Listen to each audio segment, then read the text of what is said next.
Salve Maria! Mais uma vez aqui juntos pelo canal Catholicast 2121. Hoje com um conteúdo diferente do que a gente normalmente traz. Normalmente você está acostumado a acessar o nosso canal e ver as nossas conversas, ouvir o testemunho dos nossos convidados. No dia de hoje, trazendo para vocês um material diferente, comentar um pouco um filme que a gente tem sido pedido aí para comentar, que é o filme A Virgem Maria, que está numa plataforma de streaming e que talvez você já tenha, inclusive, assistido. Bom, vamos começar do melhor jeito, né? Estamos reunidos em nome do Pai, do Filho e do Espírito Santo. Inspirai, Senhor, as nossas ações e ajudai-nos a realizá-las, para que em vós comece e em vós termine tudo aquilo que fizermos. Por Cristo, Senhor nosso. Em nome do Pai, do Filho e do Espírito Santo. Amém. Bom, o filme A Virgem Maria, ele não é uma produção nacional. E uma coisa que já me chama a atenção no começo é que quando a gente vê a imagem do título original do filme que aparece, né, na exibição, aparece apenas Mary, Maria. Não aparece Virgem Maria. Né? Então, me parece que o filme ele não faz na sua criação original a menção a esse dogma da virgindade, né? A gente vai até falar disso um pouquinho mais à frente, mas me parece que é um filme querendo retratar um roteiro baseado na história e na figura histórica, né, de Maria. Enfim, isso é uma curiosidade, porque muitas vezes a gente se pega, né, não porque o filme é Virgem Maria, mas essa é uma tradução que foi colocada para nós, talvez até porque o mercado de produção católica no Brasil tem crescido. A gente tem televisões católicas com grande audiência, a gente tem influenciadores católicos no Brasil com um público muito grande, então é possível que haja essa estratégia, digamos assim, da plataforma que lança o filme. Mas eu quero trazer alguns detalhes, lembrando que aqui no canal Catholicast 2121, nós não somos especialistas no sentido teórico, estudioso da Mariologia, tampouco somos exegetas aprofundados, mas somos um canal de leigos que busca, né, se inteirar da doutrina, da tradição e da convivência, né, da igreja, para que a gente possa também ajudar um pouco a trazer as questões de uma maneira clara e simples. Então, alguns pontos nesse filme me chamam a atenção e eu gostaria de registrar alguns. Antes de tudo, dizer, isso aqui não é um conteúdo definitivo, né, que fique claro. Nós não vamos aqui dizer se você deve ou não, se você pode ou não assistir ao filme. A gente vai trazer algumas chaves para você identificar. Acho, inclusive, interessante assistir, até para você poder entender daquilo que eu estou falando aqui para vocês. Mas alguns pontos no filme eles estão claros, outros eles ficam subentendidos para isso que a gente vai falar aqui nesse momento. Um ponto subentendido, ele não é claro, ele não é um ponto de roteiro, é que a Virgem Maria ela tem uma característica muito forte, tanto na espiritualidade quanto na doutrina da igreja, vinculada à sua humildade e ao seu não protagonismo, né?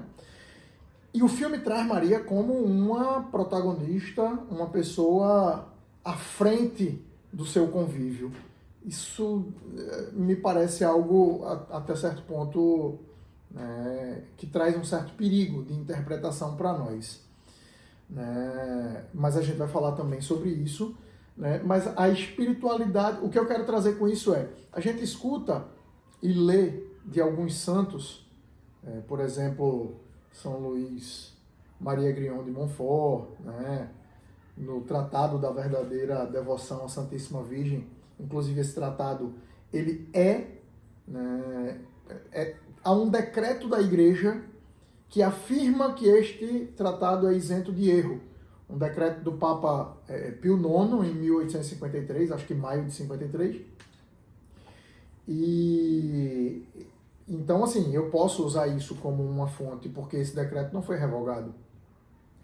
Então, São Luís, de maneira especial, ele diz no tratado de que a Virgem Maria foi escondida por Deus, para que ela ficasse de fato, que ela não fosse visível, que ela não fosse destaque, que ela não estivesse adiante das coisas. Então, a Virgem Maria, você deve estar ouvindo aí latidos, bom, somos um canal com produção doméstica, enfim, vai acontecer em algum momento. Mas como eu ia dizendo, o tratado ele nos coloca a Virgem Maria como uma personagem que ficou escondida. Jesus quis ela só para si e a escondeu do mundo por bastante tempo. O que esse tratado vem complementar com, de fato, chegarmos no tempo de que a Virgem Maria precisa ser mais conhecida. Mas, enfim, o filme traz Maria como alguém que ganha muita evidência desde o começo, e a gente visualiza isso em algumas cenas. Por exemplo, o chefe da guarda do rei, acho que o soldado Marcellus, se não me trai a memória, ele chega a perseguir a Virgem Maria do tempo que ela mora no templo até o final do filme, porque ela, teoricamente, é protagonista de um enfrentamento ao rei Herodes. Isso não faz sentido para a nossa doutrina, né? Para o que a gente vê a respeito da Virgem, que com a sua humildade, né, tão proclamada na Escritura, e essa doutrina, por exemplo, do tratado, é uma pessoa que não teve esse protagonismo.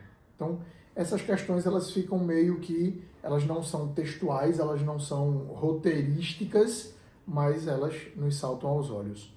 Um outro ponto é que a gente vê em alguns momentos um espírito, uma personalidade de Maria como alguém que tem uma capacidade de enfrentamento.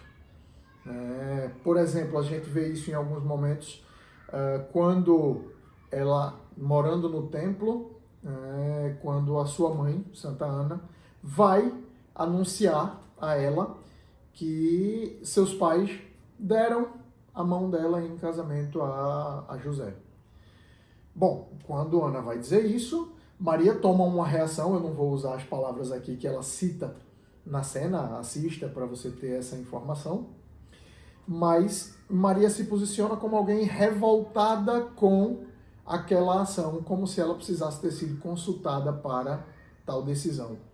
Isso não, eu acho que isso não condiz com a personagem da Virgem Maria que a Escritura nos apresenta e que a tradição da Igreja vem também trazer para nós. Então, algumas questões como essas ficam meio que diferindo um pouco, divergindo um pouco do que a gente tem, né, como a espiritualidade mariana e mariológica.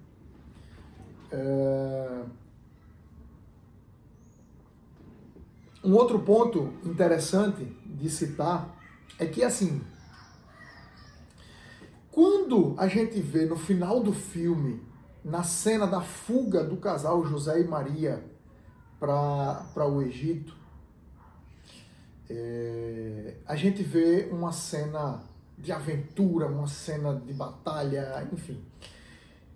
Ali aparenta a Virgem Maria como uma amazona, né? Alguém que sabe cavalgar, uma amazona extremamente habilidosa, alguém extremamente disposta fisicamente, enfim, parece uma ação meio rocambolesca, um negócio meio cinematográfico que não condiz um pouco com, e eu estou trazendo alguns eufemismos, talvez em excesso, até para não parecer uma grosseria de estar aqui apenas condenando o filme. Mas assim, essa visão de uma Maria com um espírito rebelde no anúncio do seu noivado, de um espírito aguerrido, fisicamente aguerrido até, né, na fuga para o Egito, isso não condiz com a espiritualidade mariana, a qual a gente é apresentado pela tradição e pela escritura. Enfim, isso são pontos que eu acho que valem a pena ser colocados. Num próximo momento, eu vejo algumas questões que eu acho que merecem destaque e acho que isso é pertinente de ser colocado. Como, por exemplo, na cena da anunciação, da encarnação do Verbo. Valendo aqui mais uma ressalva, a aparência que dão ao arcanjo Gabriel, é lógico, a gente entende que os anjos, os seres angélicos não têm a aparência humana, então a gente não vai conseguir identificar como era de fato essa aparição, mas traz um personagem com uma esfera, né, é um personagem com tatuagens, enfim, me parece meio uma forçada de barra aí a modernizar essa imagem. Mas voltando ao roteiro, a cena da anunciação, ela acontece com alguns critérios que divergem do que a Escritura nos apresenta, e aí a Escritura nos apresenta de maneira textual, então não dá pra gente não citar. Por exemplo, no filme, Maria está em sono, então é como se o anjo viesse a ela em sonhos. Com outro detalhe, não é na sua casa, é no templo. Então, isso já destoa, né, do que a gente recebe, né? Mas há algo ainda mais grave nisso. Por exemplo, quando o anjo anuncia a Maria, ela não pergunta como se dará isso. E isso é textual na Escritura, como a gente vê no relato da Anunciação e da Encarnação que tem no capítulo 1, né, do Evangelho de São Lucas, acredito que do 26 ao 38. Então, ela não pergunta como se dará isso para que o arcanjo Gabriel pudesse anunciar, né, como essa obra aconteceria. Uma outra coisa, no filme Gabriel, o arcanjo Gabriel não anuncia a gravidez de Isabel. Não é o anjo que anuncia a Maria, né? Ele não traz essa informação, e essa também é uma informação textual, né, do relato desse acontecimento. E por fim, algo que para mim é ainda mais doído, não há a resposta de Maria, né? O fiat, o eis aqui a escrava do Senhor, faça-se em mim, né? Então, esses pontos que foram subtraídos daquele acontecimento, eles para mim, eles mancham muito essa cena, né? Uma cena que podia ter sido belíssima, ela fica uma cena mutilada, ela fica uma cena empobrecida, né? Por isso que eu narrei aqui. E aí, quando a gente vem para os versículos seguintes, né, eu acho que do 39, aí talvez eu tenha algumas anotações aqui, não sei, mas até os 56, a cena que retrata a visitação de Maria a Isabel, sua parenta, né, como a Escritura nos mostra. Veja, um ponto. Como não foi o anjo que anunciou a gravidez de Isabel, Maria não vai espontaneamente servi-la. E aí o filme coloca como Ana colocando Maria para fugir, para se esconder por causa de sua gestação na casa de sua parenta Isabel, e diz a Maria que ela está grávida. Então, já há aí uma confusão no relato histórico, né? Vamos assim colocar.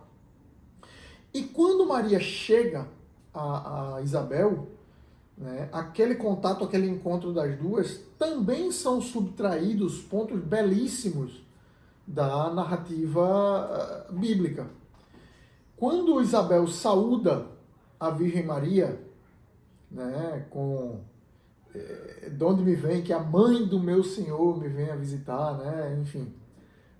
Quando isso é subtraído, é tirado de nós a beleza do anúncio, que não é um anúncio na carne, né? Então, acho que isso também é uma coisa importante. A saudação de Isabel é tirada do filme.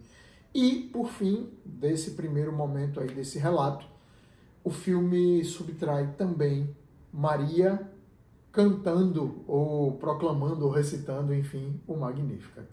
Então, a anunciação, encarnação e a visitação a Isabel são mutiladas de textos que estão evidentes, né, registrados na Sagrada Escritura e que tem uma riqueza muito grande para nós.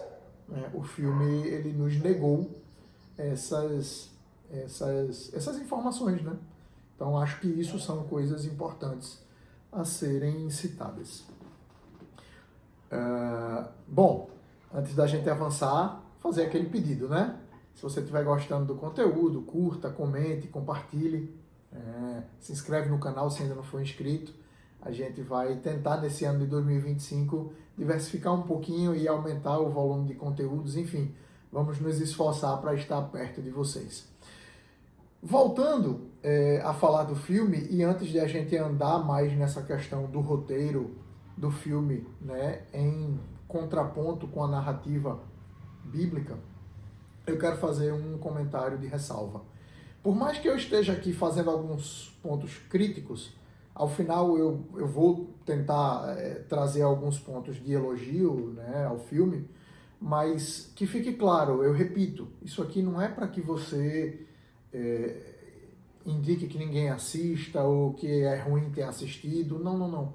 Inclusive eu espero até que você já tenha assistido, né? A gente deve colocar aí um anúncio no início do vídeo, né, de que há spoilers, para a gente não estar sendo aqui deselegante nem desagradável com relação a isso. Mas enfim, vamos lá, vamos retomar, né, os nossos comentários a respeito do filme. Há alguns outros pontos que me parecem no roteiro importantes de serem citados. Por exemplo, quando há o nascimento, né, do menino Jesus, Deus feito homem, a gente tem a narrativa bíblica que está lá no, acho que talvez, deixa eu ver aqui, nas anotações, é o segundo capítulo. Eu fiquei em dúvida aí entre o primeiro e segundo capítulo do Evangelho de Jesus segundo São Mateus. Tem aquela passagem de que os magos do Oriente vêm, né, para a anunciação, vêm pela anunciação da estrela, né, adorar aquele Deus menino. Bom, aqui também tem alguns pontos importantes. Por exemplo, eles quando vão a Herodes, a Escritura nos mostra que Herodes tenta seduzi-los de dizer assim, quando vocês encontrarem o menino, me avisem, porque eu também quero ir, né, prestar-lhe as homenagens, enfim. E Herodes, ele tenta convencer aqueles magos a darem a ele a informação, né, de onde está e quem é de fato o menino. Acontece que no filme não é isso o que o filme nos mostra, né? E isso traz para nós assim algo como se o nascimento daquele menino tivesse sido algo historicamente claro a todos do povo. Não é também o que a gente vê na Escritura, porque há o anúncio dos anjos aos pastores, há uma estrela que vai anunciar o Oriente, ou seja, ela vai levar a longe dali. Então tem a esfera dos que estão perto e tem a dos que estão longe, né? Tem uma representatividade nisso, mas isso fica perdido. Por quê? Porque Herodes, ele não fazendo isso, ele tira aquela magia de que os pastores, os magos, tendo conhecido o menino, tendo adorado o menino, eles são inspirados a não entregar o menino e eles voltam por outro caminho, né? Só que aí gera um outro problema. Por quê? Como Herodes ele tenta seduzir, ele fica no aguardo daquela informação. E a partir do momento que a informação não vem, e a gente tem que entender que a gente não está falando de um tempo como o nosso, onde a comunicação é em tempo real, a gente está falando de um tempo onde era preciso esperar os mensageiros. Então, Quando Herodes dá o decreto de matar todos os recém-nascidos do sexo masculino, a Escritura nos diz que ele manda que sejam mortos os meninos até 2 anos. Ou seja, há um lapso temporal de que Herodes não entende direito quando é esse nascimento. Então, não é uma coisa tão rápida e tão imediata. No filme, os guardas de Herodes chegam ao local do nascimento exato minutos depois de José e Maria terem saído de lá. Então, isso gera, assim, um roteiro imediatista de tempos de internet, como se alguém tivesse mandado uma mensagem dizendo, tá aqui o localizador por WhatsApp. Mas, enfim, isso é uma questão que também me saltou muito aos olhos, porque perde o roteiro do tempo, perde o espírito do tempo, né? A dúvida que pairava sobre Herodes, né? A perseguição dos que procuravam um menino Jesus que não estava claro aos olhos do mundo. Então, enfim, eu acho que isso também gera uma perda. Por fim, nesse aspecto do roteiro bíblico, eu quero falar um pouco sobre a figura de José. Bom, no espírito do filme, com relação à Virgem Maria, eu já coloquei lá no começo, né, algumas divergências. O José do filme, primeiro, ele não é um José com o ofício de carpinteiro. E o ofício de carpinteiro de José, ele está dito na Escritura, acho que, deixa eu olhar, Mateus 13:55, quando dizem, mas esse não é apenas o filho do carpinteiro, então José é um carpinteiro. Né? José é um carpinteiro, tanto pela Escritura quanto pela tradição. Mas o filme coloca José como um trabalhador numa pedreira, enfim. Vamos lá.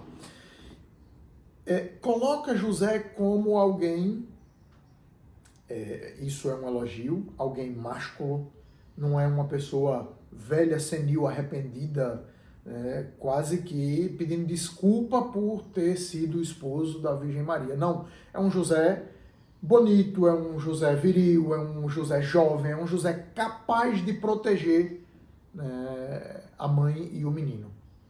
Mas, entrando no roteiro bíblico, a gente entra num ponto importante. Veja, na anunciação do filme, o anjo diz a Maria, não sei se é exatamente na cena da anunciação, mas enfim, para colocar o nome de Jesus. Bom, vamos lá. Este nome de Jesus, ele foi dito pelo anjo a José. Está lá no primeiro capítulo, acho que é primeiro, está aqui, eu tenho algumas anotações, como já disse a você. Né? No primeiro capítulo de Mateus, no versículo 21, o anjo diz a José, você vai dar o nome de Jesus ao menino. Inclusive, esse relato do sonho, ele é subtraído do filme, porque José, ele não recebe em sonho o anúncio do anjo de que Maria engravidou pelo Espírito, de que ele pode recebê-la, de que ele deve cuidar, de que ele deve dar o nome do menino. Né? E isso está textualmente relatado em Mateus 1, 19 a 21. No filme, quando José fica sabendo dessa história da gestação de Maria Santíssima, é porque o povo já está boatando e ele está sendo chacotado pelos outros. Inclusive, chega a haver a cena em que vai acontecer o apedrejamento da Virgem Maria. Bom, isso me parece um absurdo, porque se esse apedrejamento tivesse iniciado, por mais másculo e capaz de salvá-la que José o fosse, aquilo não ia ficar apagado. Em algum momento iam de novo persegui-los, iam pegá-los, aquilo não ia ficar apagado da história do tempo. E tampouco esse relato seria tão secundário a ponto de não ser registrado. Então isso me parece meio absurdo. Né? Mas o que eu quero registrar muito forte não é o anjo quem diz em sonho a José para receber Maria, quando José a queria denunciá-la em segredo para que ele ficasse com a culpa. A fuga para o Egito, não é o anjo que anuncia em sonho a José. E veja, isso está lá também, né? Quando eles têm que fugir, eu olho aqui, na primeira vez, quando manda fugir com o menino, está lá no segundo capítulo do Evangelho de Mateus, né? Versículos 13 ao 15, quando o anjo diz, levanta e foge com a mulher e o menino, porque Herodes quer matar. Então, bom, não fica possível da gente imaginar que esse relato bíblico, que é textual, ele possa ser modificado. E, na realidade, a fuga que aparece no filme, eles não fogem, inclusive, sozinhos. Eles fogem com Joaquim, com Ana, com empregados, enfim, tira de José o cuidado com aquela família. Quem cuida da família é Joaquim. Né? Que, por sinal, esse contexto também merece uma ressalva, e eu peço desculpa porque cronologicamente isso acaba ficando como uma interferência, mas eu esqueci de citar. Quando eles vão a Belém, e isso também está, né, tá aqui no segundo capítulo do Evangelho de Jesus segundo São Lucas, os primeiros 5 versículos, vai narrando que José e Maria vão a Belém porque o imperador decreta que há de haver um censo. Então, José tem que levar Maria, que é sua esposa, até a cidade de Belém, porque ele é da casa de Davi e ele precisa se registrar no censo. Mas qual é o motivo para que Joaquim, Ana, Isabel estejam com eles em Belém? O filme coloca isso. Então, enfim, uma coisa que eu tinha esquecido de citar, mas que é importante também dizer. Retomando a questão de José, então, esses anúncios em sonho que o anjo do Senhor dá a José são subtraídos no filme. E tiram de José o protagonismo de ser aquele que cuida, que protege, que defende e que está à frente da Sagrada Família de Nazaré. Então, isso também me parece algo grave. Por fim, nessa questão do roteiro bíblico, eu quero citar que na apresentação do menino Jesus, a profecia de Simeão fica incompleta. Então, aquele anúncio de Simeão a respeito do futuro de Maria, a respeito das dores, né, aquilo fica subtraído, e isso também, sendo ela principalmente a protagonista do filme, isso me parece estranho de ser subtraído. Então, a gente falou no começo sobre o espírito do filme na personagem de Maria. Eu cito aqui alguns buracos no roteiro bíblico, né, mas agora eu quero falar de uma questão que me parece mais séria. A cena do nascimento de Jesus, ela traz um parto extremamente doído, né? Com Maria sentindo muito forte as dores do parto. Enfim, isso é uma polêmica que é possível que você encontre alguns exegetas até mais capazes do que eu, mas eu vou, pela tradição comum da igreja, trazer o seguinte. Temos 4 dogmas marianos. E eu não vou falar de todos os 4 aqui, mas preciso dizer quais são. Maria é mãe de Deus, a virgindade perpétua de Maria, antes, durante e depois do parto, a sua imaculada conceição e a gloriosa assunção da Virgem Maria. Então, eu quero me deter aqui a 2 dogmas dos 4. Primeiro deles, a Imaculada Conceição. A Igreja nos diz, como verdade de fé, ou seja, um dogma, se nós não cremos ou negamos isso, nós sequer podemos nos dizer católicos. A Imaculada Conceição é: Deus preservou a Virgem Maria da mancha do pecado original no ventre ditoso de Santa Ana. Ou seja, quando Joaquim e Ana, na conjunção carnal, concebem a Virgem Maria, ela é como eu posso dizer, preservada da mancha do pecado. Então, ela é concebida sem mácula. René, o que é que isso tem a ver com a cena do parto? Vamos lá. Por que surge na vida da mulher a dor do parto? Lá no capítulo 3 do livro do Gênesis, Deus dá as dores do parto para a mulher como castigo pelo pecado de Eva. Ou seja, a dor do parto é uma consequência da mancha do pecado original. Crer que Maria Santíssima teve um parto tão dolorido quanto o filme mostra, iria de encontro à Imaculada Conceição. Então isso para mim me denota um problema. Além disso, eu não lembro agora a que santo remete-se a situação. Eu seria tentado a citar Santo Agostinho, mas aí, por favor, me corrijam nos comentários, porque de fato me fugiu a informação concreta. Mas há, inclusive na tradição da igreja, a fala que diz que o nascimento de Jesus, a vinda de Jesus ao mundo naquele momento, saindo do ventre de Maria Santíssima e vindo à luz, é como a passagem da luz por um vitral. Não há qualquer dano físico ao corpo de Maria naquele momento. Então, isso está envolvido no dogma da virgindade perpétua de Maria.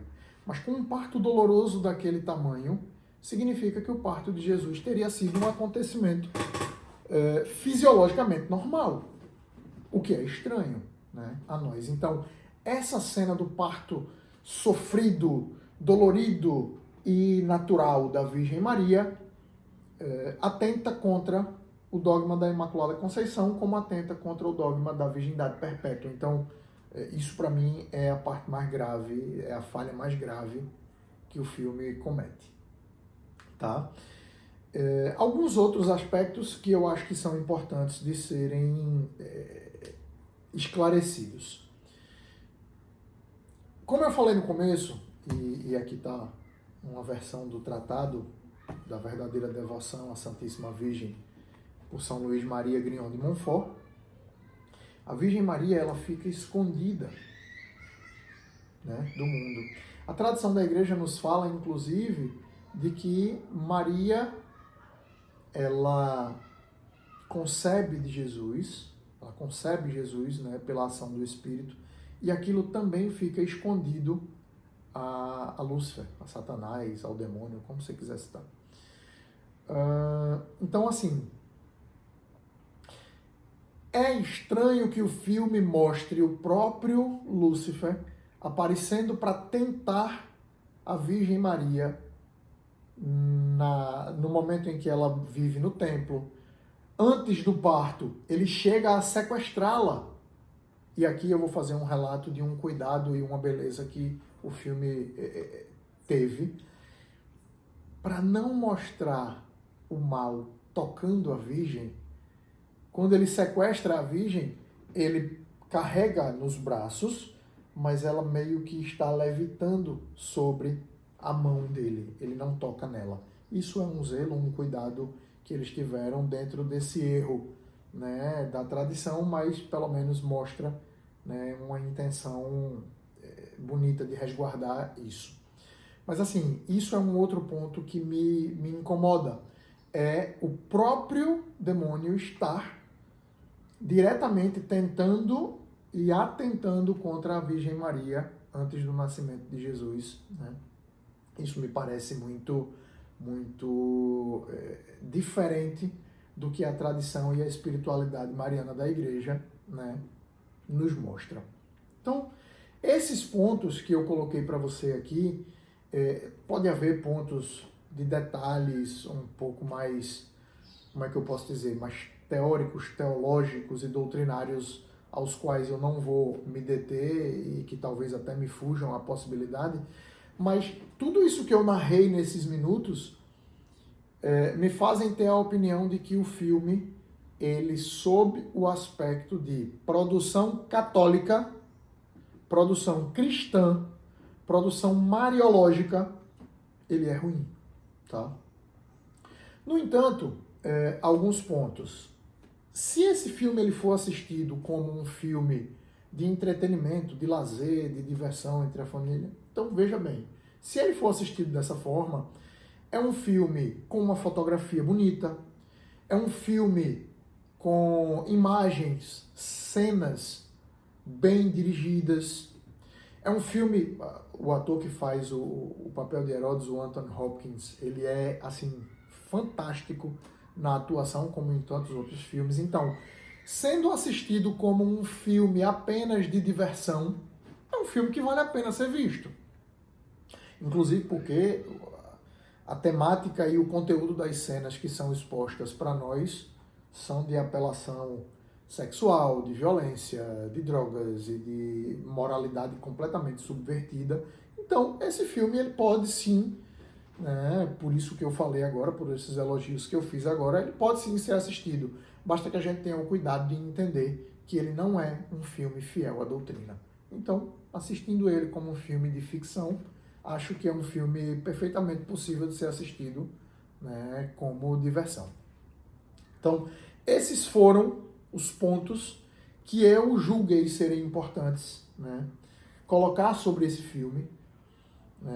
Gostaria que você aí nos comentários dissesse se você concorda, se você discorda, se tem alguma coisa que você percebeu e que eu não citei aqui, né, a fim de que a gente possa se ajudar, né, na construção dessas informações.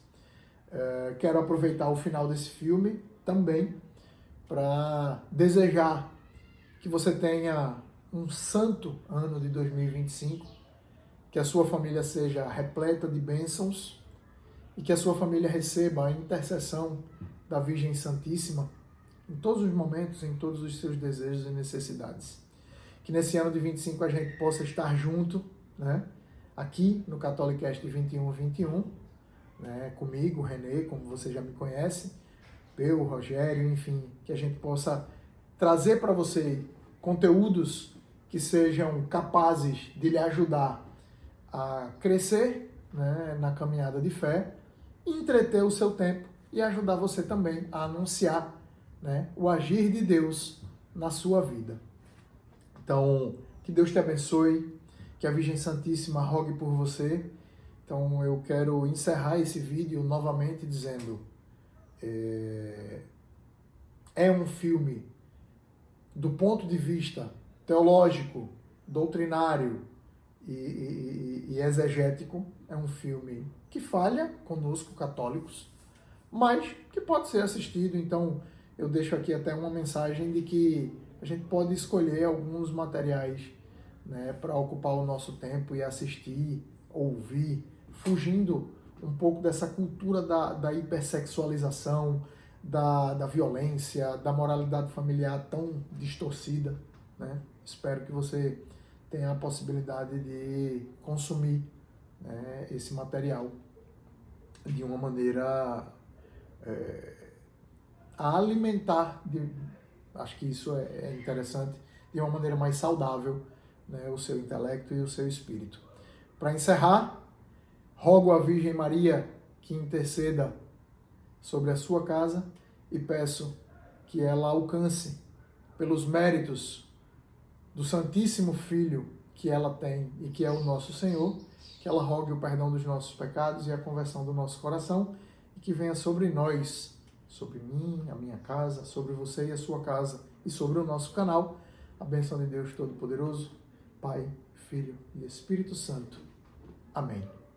Salve Maria!